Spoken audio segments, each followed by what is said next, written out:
денеска во посета на општина Мокрино, мислам на село Мокрино, општина Новосело Струмичка, беше министерот за транспорт и врски Владо Мисајловски.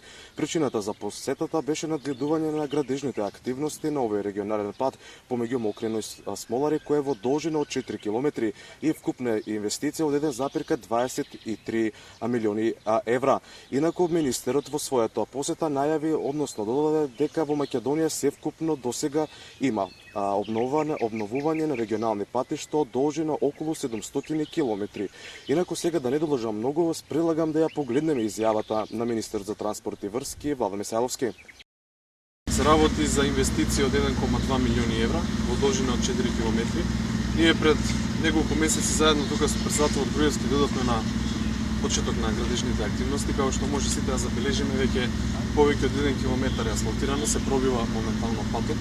Очекувам согласно целата динамика што имаат зацртано предпријатието, односно компанијата што работи, некаде до крајот на август комплетно да биде саниран и реконструиран овој регионален пат.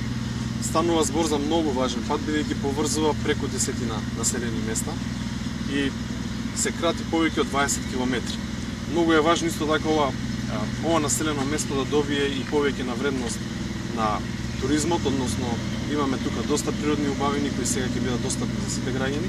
Тоа е нашата цел, а од друга страна беше едно од нашите ветувања спрема граѓаните дека овој регионален пат ќе биде комплетно саниран, односно пробиен и ќе добијат нов асфалт, односно нов пат за сите овие граѓани. Примарната цел на овој регионален пат е поврзување на Мокрино Смолари, а секундарната цел е развојот на руралниот туризам во оваа општина,